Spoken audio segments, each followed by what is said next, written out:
Jangan lihat sulitnya. Kadang-kadang kesulitan itu dibuat oleh Allah untuk mendapatkan kenikmatan. Tuh kalau antum naik ke gunung, begitu menemukan tanjakan, harusnya antum gembira.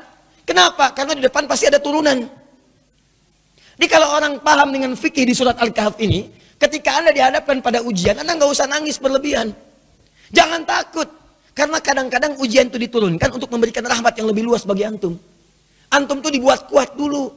Bikin nangis supaya ke depan gak keluar lagi air mata. Kebal antum dengan semua ujian yang ada.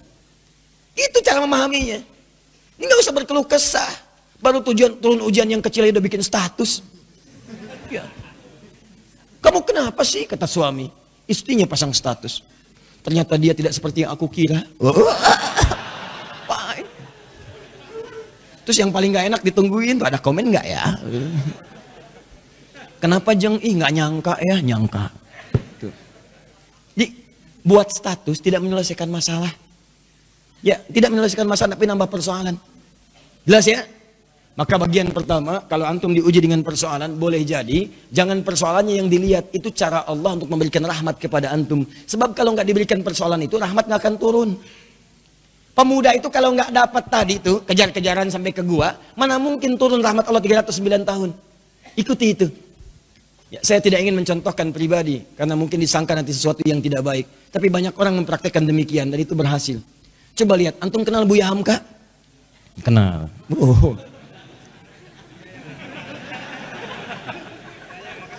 Alhamdulillah. Ya, yang penting antum kenal lah, walaupun beliau nggak kenal antum. Ya, Buya Hamka, sempat beliau kemudian dalam episode kehidupannya dimasukkan ke dalam penjara. Tapi setelah beliau di penjara itu, bukan perasaan mengeluh, bukan dendam, bukan marah, bukan puncak dari emosi yang keluar, tapi syukur kepada Allah.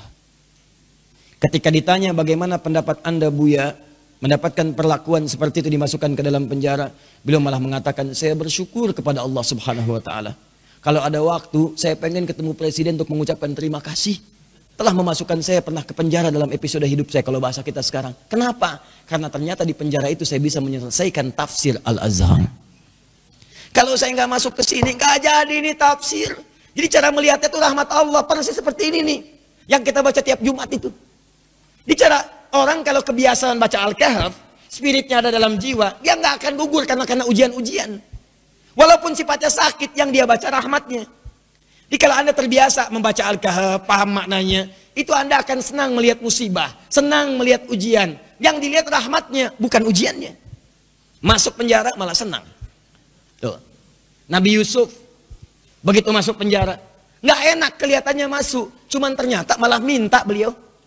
Ya Allah, daripada banyak godaan, ya para sosialita yang menggoda saya sekarang, ya cantik-cantik luar biasa, dan itu udah banyak. Sosialita itu bukan cuma sekarang, zaman Nabi Yusuf udah ada. Senangnya kumpul-kumpul bicara yang gak jelas. Ya ada yang jelas ada, tapi ini contoh yang tidak jelas. Kumpul-kumpul di rumah salah satu pejabat, Imra'atul Aziz, istri Perdana Menteri. Hanya untuk membincangkan, mana sih si pemuda ganteng itu? Mana sih si ganteng itu? Katanya ganteng-ganteng Nabi ya? Iya, zaman sekarang ganteng-ganteng serigala. Ya. Begitu kemudian ditampilkan oleh Imra'atul Aziz, Yusuf keluar. Begitu keluar, disebutkan di Quran surah 12 ayat 29. Wa qulna hasya lillahi ma hadza basyara in hadza illa malakun karim. Ya, ini sih bukan manusia, ini malaikat yang menyamar dalam rupa manusia. Lewat, tak sadar ketika lewat, jarinya kemudian tergores dengan pisau itu. Saking tak sadarnya melihat gantengnya Yusuf lewat. Begini. Tuh. Nabi Yusuf ganteng, Nabi tidak sombong. Begitu melihat ujian itu, ya Allah, lebih baik saya masuk penjara aja deh. Orang sekarang Nabi bukan, Rasul bukan. Ngaku ganteng, orang lewat, ibu-ibu gak kepleset lihat antum itu kan. GR-nya luar biasa, semua ditampilin. Baik, kata Nabi Yusuf, ya Allah, akan lebih baik kalau saya masuk penjara aja. Ternyata pilihan masuk penjara itu Nabi Yusuf membaca rahmat Allah. Bukan melihat sulitnya. Lewat penjara itulah kemudian beliau bertemu dengan seseorang yang narapidana, dihukum di situ, kemudian bermimpi. Lewat mimpi itulah ternyata minta takwil ke Nabi Yusuf karena dilihat orang baik, orang soleh. Ditanya apa ini maknanya, dijawab oleh Nabi Yusuf. Ternyata jawaban itu yang mengantarkan beliau mendapatkan posisi jabatan di pemerintahan. Begitu rajanya bermimpi, Ya ada 7 ekor kemudian sapi, dimakan 7 ekor serigala, semuanya dimakan habis, hancur semuanya, bingung menafsirkannya. Dukun-dukunnya sekitaran mengatakan itu paling mimpi buruk saja. Kok berulang-ulang terus-terusan? Ternyata narapidana yang bebas tadi, yang akhirnya melayani raja, membawakan airnya, minumannya, dia bercerita, di penjara ada seseorang yang bisa menakwilkan mimpi sukses. Waktu saya di sana ditakwilkan saya akan berada di sini. Saya bermimpi saat di penjara, kata orang itu, kamu akan jadi pelayan raja. Yang teman saya, kamu akan dihukum mati. Dua-duanya benar raja. Siapa namanya? Yusuf. Ternyata begitu kedengaran itu dipanggil kemudian, Yusuf, tolong panggil ke sini. Begitu ke sana, kata Yusuf alaihissalam, saya akan datang kalau raja sendiri membebaskan tuduhan saya. Maka ketika datang dibebaskan tuduhannya. Tapi yang paling penting, begitu selesai tuduhan dibebaskan, kamu akan saya angkat jadi orang terdekat saya. Coba Anda bayangkan.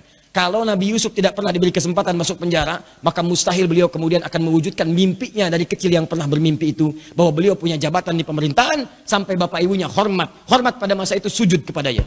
Maka takwil mimpinya saat kecil itu, ya beliau melihat, ahada asyara kaukaba, wa syamsa wal qamara ra'aituhum li sajidin. Saya melihat 11 bintang, 1 matahari, 1 bulan sujud kepada saya, hormat. Hormat. Ternyata begitu diangkat jadi bendahara yang sangat hebat, punya kedudukan, bapak ibunya diundang dari Mesir datang kemudian. Datang dari Kanaan Palestina ke Mesir. Begitu datang, apa yang terjadi? Mereka langsung hormat kepada Yusuf alaihissalam sebagai bagian dari rakyat, hormat kepada penguasanya. Coba, kalau nggak pernah masuk penjara, nggak mungkin terjadi begitu. Tuh antum tuh jangan lihat senangnya aja. Kalau nggak ada sulit, yang nggak akan datang kesenangan. Rahmat, itu rahmat. Jadi pertama, cara bacanya, syukuri setiap nikmat Allah. Kalau bertambah, syukuri. Kalau ada ujian, bersabar. Doanya ini. Jelas? 1 tetesan rahmat Allah paling minimal 309 tahun. Jika diberikan lebih, maka berapa yang antum nantikan? Bisa melewati alam-alam selanjutnya. Nanti saya berikan rahasia ya. Ada yang kalau antum amalkan, itu 3 alam dijamin. Dunia diberikan, alam kubur dilimpahkan, di akhirat antum saking gembiranya sampai lompat-lompat. Tuh, betul sekali. Betul. Ya itu. Ya. Ya. Paham? Apa itu? Nanti belakangan. Sekarang bagian terakhir. Ini sudah menyakiti fisik nih. Udah main fisik. Yang tadi masih ancaman, dikejar-kejar, masih bisa ngindar. Kalau yang ini, fisiknya udah dipegang. Diancam. Bahkan luar biasa. Udah mengalami kontak fisik. Kejadian ini, kontak fisiknya dilemparkan ke laut. Dimakan ikan paus. Psst. Masuk tuh. Saya mau tanya pada antum, kalau masuk ke perut ikan paus, sempit atau luas?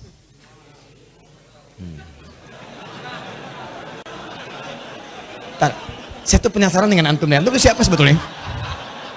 Antum tuh siapa sebetulnya? Buya Hamka kenal. Masuk perut ikan paus punya jawaban. Luar biasa. Ini gelas aja dengar jawaban antum sampai keringetan tuh. Masuk perut ikan paus, nggak akan pernah ada yang jawab luas. Yang terbayang pasti sempit, walaupun Anda belum pernah masuk ke dalamnya. Masuk ke perut ikan paus, terang atau gelap? Tuh, gelap. Sudah pernah masuk, Bu? Belum, Ustadz, tapi kita bisa bayangkan. Karena nggak ada cahaya di sana, PLN pun nggak bisa masuk. Nggak, saya kebayang kalau ada inovasi PLN, petugas PLN berdasarkan kisah Nabi Yunus ingin memasukkan listrik ke dalam perut ikan paus. Bagaimana cara masangnya? Nggak ada listrik, cahaya tidak ada, berarti gelap. Awas, dalam bahasa Arab gelap itu sesuatu yang zulmah. Zulama yazlimu zulman, gelap. Minaz zulumati ilan nur. Sempit, padat. Teman-teman, ada yang kemudian dianiaya, itu nabi lagi. Nabi Dzannun, Nabi Yunus alaihissalam. Diusir oleh umatnya, masuk ke perkampungan, naik ke atas kapal, di situ bahkan diundi, ternyata beliau harus dilemparkan. Di kapal keberatan nih, zalim, ambil aja orang itu, undi, dia orangnya, lemparkan. Begitu dilempar ke dalam perut ikan paus, ya, dilempar ke lautan, ditangkap ikan paus. Oh, hebat ikan paus, dan nungguin. Tangkap, masuk. Apa yang terjadi? Gelap, sempit, sesak, capek luar biasa. Tapi yang ingin saya sampaikan adalah, perhatikan baik-baik. Wa dhannuni. Quran surah ke-21 ayat 87 sampai 88. Saya tuliskan. Wa dhannuni idh dhahaba mughadiba fa dhanna an lan naqdir alayhi fanada fi dhulumati. Gelap. Ya alla ilaha illa anta subhanaka inni kuntu minadh zalimin. Sebelum kisah ini dimulai, saya akan anjak Anda ke ayat sebelumnya, yaitu 84, 85, 86-nya. Khususnya 85 dan 86. Ketika di 85 Allah menyebutkan wa Ismaila, kemudian ada Idris, ada Dzulkifli, disebutkan mereka termasuk kalangan orang-orang yang baik. Di ayat ke-86-nya, wa adkhalnahum fi rahmatina. Mereka itu Ismail alaihissalam, Idris alaihissalam, Dzulkifli alaihissalam. Kata Allah, golongan-golongan yang kami berikan rahmat kami kepada mereka. Rahmat diberikan. Dan menariknya ketika menyelesaikan ayat 86 ini, masuk ke 87 pakai wawu, wa dhannuni, wawunya wawu ataf. Saya ajarin ilmu nahwu sebentar ya. Di ilmu nahwu itu begini. Kalau ada kalimat, kemudian pakai wawu, maka hukum kalimat setelah wawu ini diikutkan pada sebelumnya. Ya, misal saya contohkan begini. Zahaba Kevin wa Stephen wa Edward ilal masjid. Ya, kita ganti namanya sedikit supaya agak sedikit milenial. Kevin, Stephen dan Edward pergi ke masjid. Ya. Mereka berangkat ke masjid Muslim. Ya, masuk Islam, kemudian sholat, berangkat ke masjid. Kevin, Stephen, Edward. Ada satu orang lagi yang belum disebutkan. Belakangan disebutkan wa Asep misalnya. Kenapa ketawa? Ya, sekarang kan nama-nama tertentu membuat bahkan pendekatannya agak beda. Ya, dalam bahasa Arab itu tukhalif tu'raf. Kalau kalian pengen dikenal atau pengen dapat sesuatu, ada cara yang kedua selain berbuat kreasi yang bagus, yaitu sedikit nyeleneh. Maka mulai kemudian nama dibeda-bedakan. Ya, Asep Golok, Edi Samurai, gitu kan, Atta Halilintar, ya, dan sebagainya itu macam-macam lah. Ya. Nah, misal Zahaba Kevin, wa Stephen, wa Edward, wa Asep. Ya. Nah, ini ilal masjid disebutkan ke sini ilal masjid wa Asep. Maka Asep di sini itu sama-sama pergi ke masjid bersama tiga orang ini. Diikutkan hukumnya. Di ayat 86 wa Ismaila, kemudian ada Idris, ada Dzulkifli. Di ayat 86-nya, 85 disebutkan orang-orangnya, 86-nya wa adkhalnahum fi rahmatina. Orang-orang yang kami sebutkan tadi kami berikan rahmat Allah. Kami masukkan mereka dalam rahmat kami. Rahmatina. Tiba-tiba ayat 87-nya wa dhannuni pakai wawu. Wa, dan di antara mereka juga ada yang lain selain yang mereka dapatkan ini. Selain Ismail, selain Idris, selain Dzulkifli alaihissalam yang mendapat rahmat kami, ada nabi berikutnya yang ingin kami kisahkan. Siapa itu? Dhannun. Dhannun juga mendapatkan rahmat kami. Begitu cara memahaminya. Di ayat 87 ini jangan pisahkan di ayat 86. Ada orang-orang yang pernah mendapatkan rahmat kami, ini orang-orangnya. Selain mereka ada lagi. Siapa itu? Wa dhannuni. Demikian juga dengan Dhannun, Nabi Yunus alaihissalam. Beliau pun pernah mendapatkan rahmat Allah. Kapan rahmat itu diberikan? Dalam situasi yang sangat sulit. Idzahaba mughadiba, ketika beliau kemudian merasa tidak senang dengan perlakuan kaumnya, dizolimi, dilemparkan ke perut ikan paus, sulit luar biasa. Saya tanya pada antum, nih ya, tolong jawab dengan sepenuh kejujuran. Dengan jujur antum jawab. Maaf sekali, kalau antum berada di perut ikan paus, kira-kira masih ada peluang nggak oleh manusia untuk diselamatkan? Tuh. Nangis tuh kan. Karena tahu nggak mungkin. Tadi kan begitu saya sebutkan rahmat, ya. Begitu kita tanyakan, ada peluang nggak? Bayi aja tahu. Tuh. Ya. Jadi sulit mendapatkan peluangnya. Orang masuk perut ikan paus, ditelan. Siapa yang mau nolong? Manusia mengatakan mustahil, nggak usah ditolong lah, nggak ada harapan. Yang ada malah kita ikutan ke dalamnya. Paham? Tuh. Kalau gerah kipasi, kalau perlu air berikan, kalau ada permen sampaikan. Maka teman-teman sekalian, nah berdoalah kemudian Nabi Yunus kepada Allah. Apa doanya? Nih perhatikan kalimatnya. Wa nada fi dzulumat. Maka dalam suasana gelap, capek, resah itu beliau berdoa kepada Allah. Allah ilaha illa anta. Tolong minta air. Ya. Oh, ini aja nih. Nah, atau aqua, ada aqua? Baik. Ini tolong diberikan ke belakang, barangkali haus. Ya. Kalau bukan anaknya, ibunya yang minum. Ya. Ya, saya nggak minum nggak apa-apa, ada apa aku mati ya. Yang penting antum nyaman insya Allah. Baik. Antum ikhwan ada lagi yang mau nangis?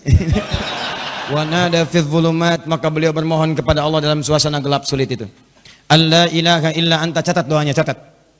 Kalau antum sedang dizalimi orang secara fisik, diancam, dimacam-macam, bahwa proyek antum diambil orang, kelihatannya zalim aja. Maka dalam suasana gelap itu Nabi Yunus bermohon kepada Allah. Gelap, sempit, capek, sulit. Allah ilaha illa anta. Dimulai dari sini. La ilaha illa anta subhanaka inni kuntu minadh. Catat doanya. Dimulai dari la ilaha illa anta. Kalau yang tadi dimulai dari Rabbana atina min ladunka rahmah. Kalau yang ini dari la ilaha illa anta. Anda bisa mulai dengan kalimat Allahumma la ilaha illa anta. Atau Rabbana la ilaha illa anta. Jadi doa. Subhanaka inni kuntu minadh zalimin. Anda tahu apa yang terjadi? Begitu doa ini dipanjatkan, turun jawaban Allah. Apa jawabannya? Ayat 88. Fastajabna. Lihat kalimatnya. Fastajabna. Maka kami jawab dengan cepat doa Nabi Yunus itu. Pakai fa. Saya sering terangkan fa. Huruf sambung tanpa jeda. Begitu selesai berdoa, turun jawaban. Tapi Allah bukan mengatakan fa'ajabna, fastajabna. Pakai ista. Ingat pertemuan lalu? Kalau ada ista berarti ada tuntutan. Amalkan dulu ininya, baru kami berikan jawabannya. Seakan-akan ingin dikatakan begini, amalkan dulu doanya, resapi doanya, kami kabulkan.